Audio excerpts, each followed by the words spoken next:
안녕하세요. 상식이 도인되는 지식스쿨 최 기자입니다. 이 사진 속 물건이 어디에 쓰이는 것인지 아시나요? 아마 10대에서 20대 초반분들에겐 생소하실 수 있을 겁니다. 이 물건의 이름은 바로 플로피 디스크입니다. 직접 써보지 않았더라도 정확한 명칭을 몰랐더라도 이 플로피 디스크를 한 번쯤은 보셨을 겁니다. 바로 한컴에서 말이죠. 우리가 쓰는 한글 문서 프로그램에서 저장 아이콘을 보면 플로피 디스크 형상을 하고 있는 걸 확인할 수 있죠. 플로피 디스크는 1917년 미국의 IBM에서 최초로 개발됐는데 디스켓이란 말 자체가 IBM의 상표일 정도로 PC에 큰 이변을 불러왔습니다. 초창기에 나온 플로피 디스크는 8인치 용량의 50KB였는데 이후 5.25인치, 3.5인치까지 작아지며 용량도 1.44MB까지 커졌습니다. 누가 저런 코딱지만한 용량을 써 싶겠지만 당시에는 너무나도 크고 소중한 용량의 저장 장치였죠. 90년대까지 활발히 이용되던 플로피 디스크와 리더기는 2000년대 초반부터 CD, DVD, USB 등 대용량 매체들이 상용화되면서 그 모습을 감췄는데요. 우리나라에선 박물관이나 한컴에서 볼 수 있는 이 플로피 디스크를 아직까지도 사용하는 나라가 있다고 합니다. 어디에서 쓰는지 들으시면 이젠 놀랍지도 않으실 텐데요. 그 나라는 바로 아날로그에 환장하는 일본입니다. 영상 시작 전 좋아요와 구독 부탁드립니다. 최근 일본의 한 매체에서 일본은행의 근황이 보도돼 화제가 되고 있습니다. 우리나라에선 2007년 이후 사용하지 않아 유물 수준으로 여기던 플로피 디스크를 일본은 2021년이 다가오는 지금에야 사용을 중지한다고 밝혔기 때문인데요. 매체는 지난 11월 30일 지방은행 플로피 디스크 사용 종료라는 제목으로 플로피 디스크의 제조가 중단된다는 이유로 은행에서도 사용 중단이 진행되고 있다고 전했습니다. 아날로그를 사랑하는 일본인들도 아직까지 플로피 디스크를 사용하는 건 심하다고 여겼는지 제법 놀란 눈치였는데요. 일부 네티즌들은 플로피 디스크가 아직도 살아있다니 2020년이 끝나려고 하고 있는데 이 기사가 오늘의 기사? 20년 전이 아니고? 라며 믿기 힘들다는 반응들을 보였죠. 하지만 이 소식은 세 발에 피었습니다. 다음에 소개하는 사례는 놀랍다 못해 경악스러울 정도이기 때문이죠. 심지어 이번엔 일본이 아닌 미국이 그 주인공입니다. 21세기인 지금 플로피 디스크를 무려 핵무기 관리에 사용하고 있다면 믿어지시나요? 미국 국방부는 핵전력 지휘 통제 시스템 운용에 1970년대의 컴퓨터와 8인치 플로피 디스크를 사용해왔는데요. 더 놀라운 건 국방부뿐만 아니라 재무부, 법무부 등 미국 정부 부처 곳곳에서도 업그레이드가 시급한 구형 컴퓨터 시스템을 사용하고 있었다는 겁니다. 이 사실은 지난 2016년 미 회계감사원 보고서를 통해 만천하에 드러났는데요. 대륙간 탄도미사일, 핵폭격기 등 미국 핵전력을 운영하는 펜타곤 지휘 통제 시스템은 8인치 플로피 디스크 드라이브를 탑재한 IBM 시리즈 1 컴퓨터를 기반으로 운영되고 있다고 밝혔죠.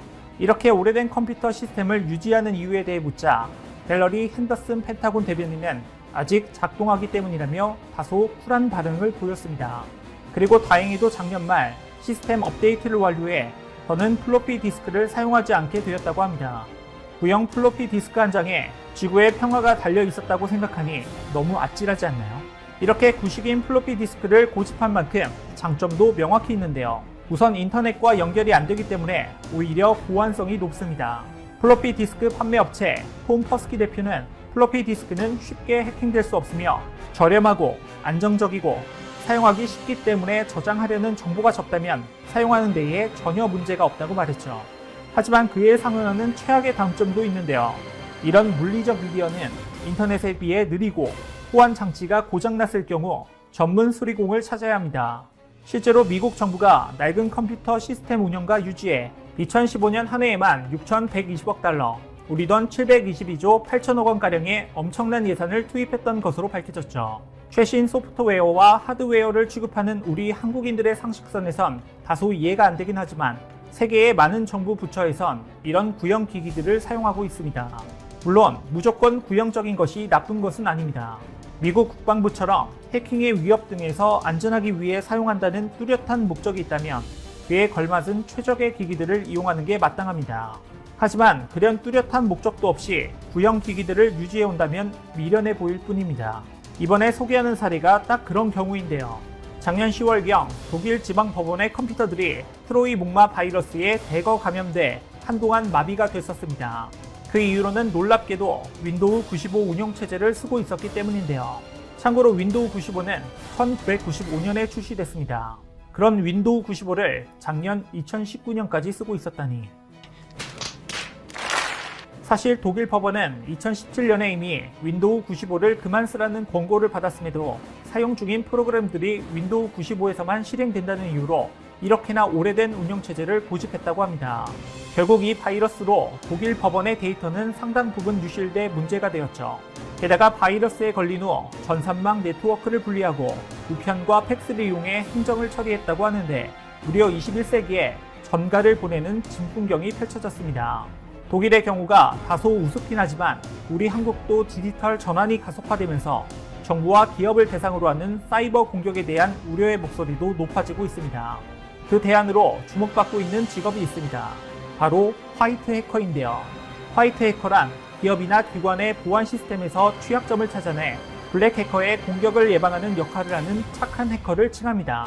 권한 없이 타인의 보안 시스템에 침입하는 건 동일하지만 블랙 해커가 돈을 목적으로 보안 시스템을 파괴한다면 화이트 해커는 공익적 목적으로 보안 구멍을 찾아낸다는 차이가 있습니다. 게다가 화이트 해커는 전문가들도 놓치고 있는 보안 취약점을 찾아내는 능력이 탁월하기 때문에 특히나 주목을 받고 있죠. 때문에 각국에선 화이트 해커를 전문적으로 양성해야 한다는 목소리에 힘이 실리고 있는데요. 기발한 방식으로 사이버 공격을 감행하는 블랙 해커에 대적할 만한 상대는 그에 필적할 만한 해킹 기술을 가진 화이트 해커뿐이라는 인식이 확산되고 있기 때문입니다. 여기에 IT 강국, 우리 대한민국이 빠질 수 없죠. 이미 자랑스러운 우리나라 화이트 해커들은 그 실력을 전 세계에 뽐내고 있습니다. 여러 사례 중 몇 가지를 꼽아보자면 세계 3대 국제 해킹 대회로 꼽히는 대만 히트콘에서 2017년 12월 한국 연합팀이 우승을 차지했습니다. 그것도 3년 연속 우승이었죠. 자랑스럽게도 우리나라 화이트 해커들은 세계 3대 국제 해킹 대회 우승자 명단에 지속적으로 이름을 올리고 있었습니다. 또 다른 사례로는 과학기술정보통신부가 주최한 국제 해킹 방어대회 코드게이트 2018에서도 한국팀이 우승을 거머쥐었는데요. 코드게이트 대회는 전 세계 화이트 해커들이 모여 컴퓨터 시스템 내부에 있는 취약점을 발견하고 보완하는 기량을 겨루는 행사로 초중 고교 학생들이 참여할 수 있는 세계 유일의 대회이기도 합니다. 한국팀이 우승했던 이 행사에서는 70개국 4,500명이 참가했고 설린 인터넷 고등학교 학생이 주니어부 우승을 차지했다고 합니다. 그리고 최근 사례로는 지난 10월 세콘 CTF 2020에서는 한국의 한글사랑팀이 우승을 차지했습니다. 심지어 준우승을 거둔 미국 퍼펙트 블루팀과는 아주 큰 점수 차이를 보이기까지 했습니다. 디지털 정보화의 시대가 발빠르게 진행되며 쾌적함을 누리는 장점도 있지만 한편에서는 해킹의 위협에 떨며 구형 기기를 사용하는 아이러니한 상황이 벌어지고 있습니다. 하지만 그런 와중에도 한국은 한국인만의 뛰어난 두뇌와 상황 판단으로 상대적으로 해킹의 걱정에서 벗어날 수 있는 방안을 모색하고 있는데요. 덕분에 우리는 쾌적한 IT 환경과 신기술을 만끽하고 있습니다. 앞으로도 우리 한국이 계속해서 발전하는 기술들과 변화에 쉽게 적응해 IT 기술의 선진국으로서 전 세계를 이끌어 나가기를 응원합니다. 이와 관련된 여러분들의 다양한 의견 댓글로 남겨주시면 감사하겠습니다. 혹시 주식 하시나요? 우리의 주식이 밥 먹듯 올라 지금 다운하면 현금처럼 쓸 수 있는 10만 원을 드립니다. 투자 성향에 맞춰 추천되는 마스터 종목이 급등하지 않을 땐 100% 환불, 무료로 내일의 급등 종목 한 개만 열람해보세요. 밥 먹듯이 오르는 주식 일식 어플 올라 지금 다운받으세요. 선이 미국 조지아에서 전복되어 해당 층이 큰 이슈가 되었었습니다. 사고 당시 이 선박은 글로벌 완성차 업체 차량 4천여 대를 선적한 상태였다. 미국 해안경비대까지 투입되어 일부를 절단하고 나서야 한국인 선원 4명을 차 11시 년 만에 구조했습니다. 이번 사고가 난 곳은 미국 조지아주 브런즈윅 항구의 내항에서 외항으로 이동하는 수로 구간이다. 또한 차량 실총 400여 대까지 적재 가능한 골든 레이어의 크기도 매우 컸기 때문에 좌초시 환경의 영향이 클 것이라는 추측도 미국 관계 당국을 긴장시키고 했습니다. 그런데 1년이 지난 지금 현대글로비스의 골든 레이어가 오히려 네티즌들에게 일정 부분 칭찬을 받고 있으며 일본은 저조해하는 공연도 나오고 있다는데 미국 현지에서 1년 만에 골든 레이어가 해체되기로 했다는 소식이 들려오면서 당시 사고 상황과 더불어 한일 간에 어떠한 점으로 주목받는지 살펴보겠습니다. 우선 골든 레이오가 미국 동부 해안에 침몰될 당시 많은 이들은 해양 오염을 극도로 우려했습니다. 혹시나 선체가 파손되어서 기름이 새어나오면 상상할 수 없는 피해가 예상되기 때문입니다. 그런데 1년이 지난 지금 현대 글로비스의 골든 레이어가 오히려 네티즌들에게 일정 부분 칭찬을 받고 있으며 일본은 초조해하는 공연도 나오고 있다는데 미국 현지에서 1년 만에 골든 레이어가 해체되기로 했다는 소식이 들려오면서 당시 사고 상황과 더불어 한일관에 어떠한 점으로 주목받는지 살펴보겠습니다. 게다가 이곳은 미국 바다입니다. 미국은 과거 멕시코만 의원유 시추 시설인 디워터 호라이즌 기름 유출 사고로 인해 엄청난 피해를 입게 되었고 영국 최대 석유 회사인 BP는 24조 원을 미국 당국에 배상하기도 했습니다. 또한 미국에서 자동차 판매가 잘 되고 있는 현대차 브랜드가 침몰 사고에서 피해를 준다는 것도 신경 쓰이는 문제라 어떻게든 기름 유출은 막아야 했던 것입니다. 당시 30만 개 언론의 연료를 싣고 있던 골든 레이어는 다행히 좌초되고 연료 유출이 없어 두 관계 당국과 현대글로비스는 최대한 신속하게 연료를 빼냈습니다. 물론 그 과정에서 소량의 연료 유출로 타르불 등이 발견되었다는 소식이 전해지게 됐습니다만 대부분의 연료는 회수했기 때문에 다행히 천문학적 해상이나 문제가 될 소지를 최소화한 것입니다. 특히 미국은 기름 유출 사고의 트라우마 때문인지 각종 환경 대책비로 관계당국이 조제한 해역을 눈에 쌍심지를 펴고 지켜보고 있는 상황이었습니다. 기름 유출 사고는 절대 일어나서는 안 될 일이었습니다. 다행히 현대글로비스 측은 신속한 방지 작업을 벌이고 추가적인 유출 동화과 큰 피해는 줄일 수 있었다고 합니다. 반면 일본 해운사의 경우 최근에 모리셔스 사고에서 촌톤의 연료가 새어나와 막대한 피해를 일으킨 것입니다. 보면 사고 지점인 블루베이 해상공원에서 유출된 기름 1000톤이 북쪽으로 퍼져나가고 있다. 이로 인해 얕은 바다의 모래를 뒤덮은 거머린 말과 산호초 사이를 헤엄치는 긴 동가리, 해변을 따라 형성된 맹그로브 숲, 모리셔스 도착 중인 분홍 비둘기 등 38종의 산호와 78종의 어류가 위험에 처했다고 전문가들은 지적했다.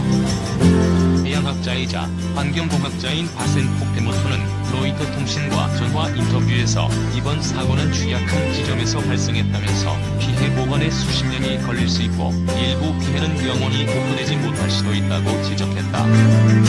영국 킬대의 환경학 교수인 애덤 몰라도 생태계에 큰 충격을 줬다면서 계속해서 영향을 미칠 것이라고 말했다. 한편 이러한 이슈가 1년이 지난 오늘 다시 언급되는 것은 앞서 언급된 골든 레이어의 해체 때문입니다.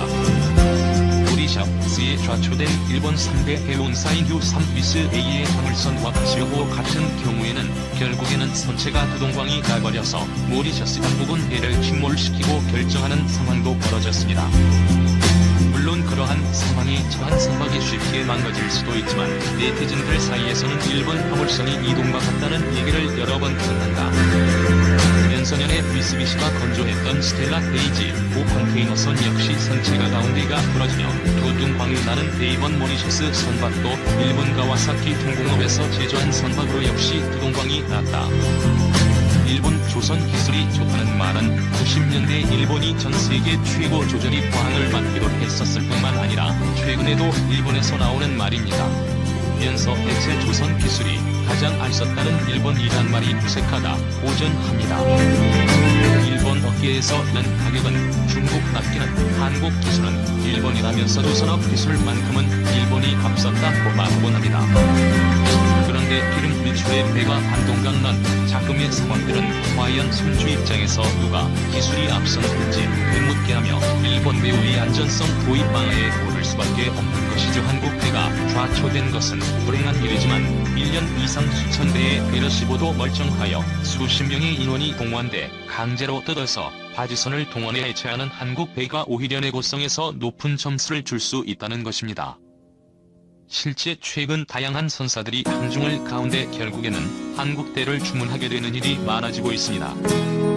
왜냐하면 한국이 납기만 잘 맞추는 게 아니라 기술력도 압도적이라는 게 확인되고 있기 때문입니다. 프랑스 언사크머 CGM은 중국 SS조선의 세계 최대 LNG 추진선을 맡겨 으나 작년 11월에 인도되었어야 할 선박이 아직도 인도가 안 되고 있는데 인기술적인 난항을 겪고 있기 때문입니다. 가격이 약간 싸다고 중국을 해봤자 결국 한국의 안락을 후회하게 되며 심지어 일본은 대형 LNG 추진선을 건조할 만한 도크조차 없는데 한국의 기술을 운운하는 것은 일본 업계의 자가당착이라고 할 수 있는 것입니다. 한편 골든 레이어 관련해서 한국의 책임이 아니라 일본이 상당히 관련됐다는 의견이 제기됩니다. 골든 레이어는 다른 선박이나 암초와 충돌의 사고가 난 것이 아니라 단독으로 옆으로 기울어지는 이례적인 사고에서 원인 규명이 쉽지 않을 것이라는 관측이 나오는 상황입니다. 그런데 단독으로 과초된 주원인 중 하나로 일본의 선박이 지목되고 있습니다. 해당 해역의 브런즈윅 지역 언론은 주민 목격담을 인용해 골든 레어가 항구 밖으로 나갈 때 수로 안쪽으로 들어오던 일본 선사의 자동차 운반선 이근접했던 것이 사고와 관련했을 수 있다는 추측을 제기했습니다. 일본 미스 UM